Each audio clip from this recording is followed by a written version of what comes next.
Now, on an entirely different matter, a few months ago, a group of Democrats and left-wing activists brought the state of Georgia into the national spotlight. Tremendous outrage, an air of total crisis was cooked up out of nowhere. The state of Georgia was passing a mainstream, common sense election law. It combined widely popular integrity protections like voter ID with a great deal of flexibility and availability to make voting easy. It codified more flexible early voting and more flexible mail-in voting than many Democrat-run states offer. For example, New York. Americans want to make it easier to vote and harder to cheat. Voter ID, for example, is popular with majorities of Black, white, and Hispanic Americans. But in their ongoing bid to mount a Washington, D.C. takeover of our nation's elections, Democrats seized on this mainstream law and decided to start shouting that the sky was falling down in Georgia. The sky is falling down in Georgia. Unfortunately for the people of Georgia, many people in the press and corporate America bought it. They got Major League Baseball to move its All-Star game out of Georgia.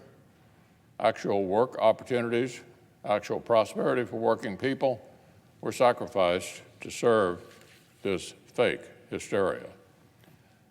Well, today, Georgians got what you might call a very weak consolation prize.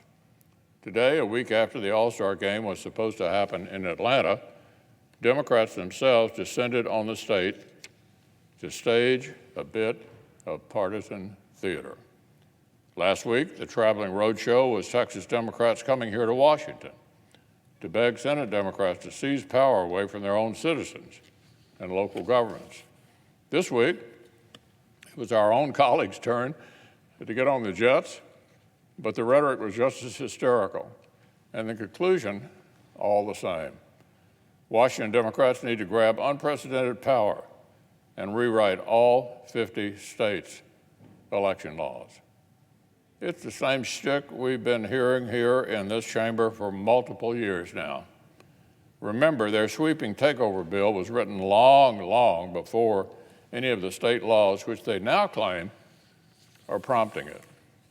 This phony outrage is wearing thin on the American people.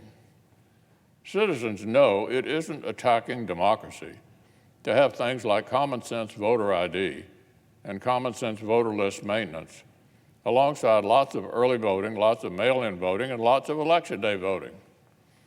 That kind of combination isn't an attack on democracy. It is the definition of democracy. It's exactly what Americans want.